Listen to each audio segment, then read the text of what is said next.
Comme la semaine dernière, on est encore dans une grosse séquence où se mêlent l'actualité sociale et l'actualité politique.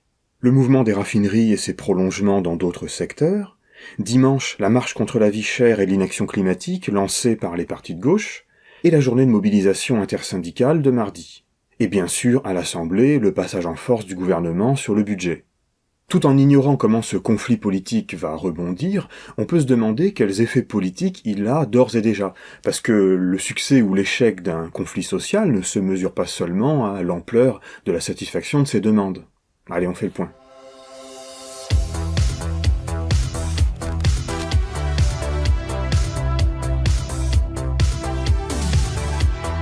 J'ai l'impression que ce conflit a déjà un effet important, il contribue à focaliser l'attention publique sur les enjeux de rémunération et sur ce qui se passe dans l'entreprise. Notre revendication d'avoir une échelle mobile de salaire qui permet que quand les prix augmentent, nos revenus augmentent aussi, ça c'est quelque chose qui concerne tout le monde. Et il n'y a que comme ça qu'on peut gagner. Et les raffineurs, ils nous montrent la voie là. Ces questions de salaire étaient toujours, bien sûr, déjà là, mais elles étaient confondues dans la question plus générale du pouvoir d'achat, c'est-à-dire qu'est-ce que mes revenus me permettent d'acheter. Or, trouver une solution à la baisse du pouvoir d'achat peut passer par plusieurs leviers différents. Baisser les prix à la consommation, ou baisser les dépenses contraintes, comme le loyer par exemple, baisser les taxes et les impôts de telle manière que ça rogne moins mes revenus, et encore, bien sûr, tout simplement, augmenter mes revenus, augmenter mes salaires ou mes traitements.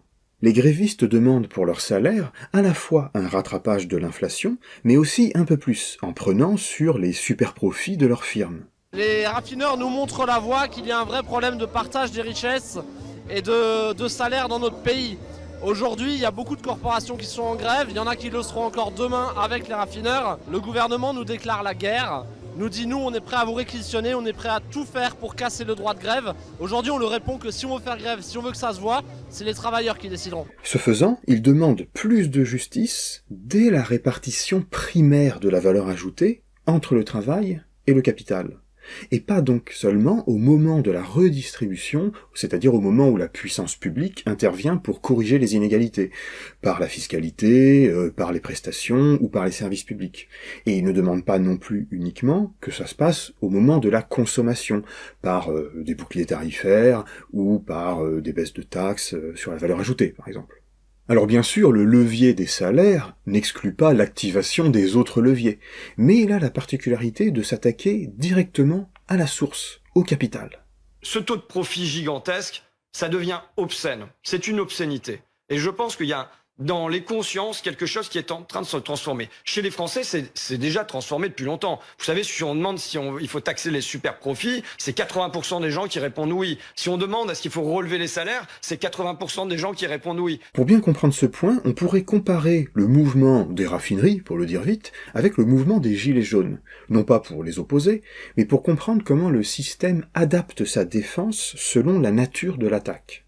Dans un vieil article qui date du début du soulèvement des Gilets jaunes, l'économiste Stefano Palombarini remarquait que les Gilets jaunes s'adressent à Macron et à l'État plutôt qu'aux employeurs privés, en demandant baisse d'impôts et transferts publics supplémentaires plutôt qu'en mettant en avant le rapport salarial.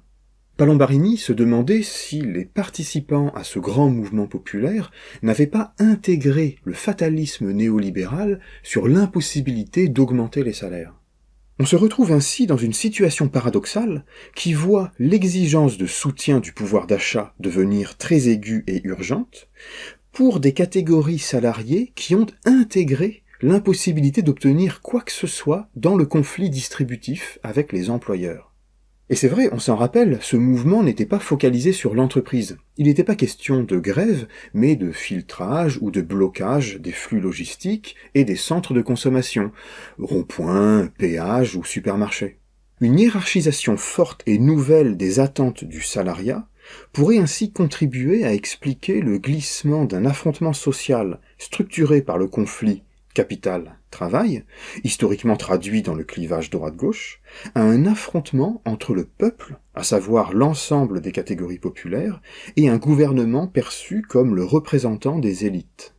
Et il n'est pas étonnant de trouver chez Mélenchon la volonté d'articuler ces deux perspectives. Il faut bien voir qu'il y a deux réalités qui marchent ensemble, deux fronts, ou en parallèle comme on veut.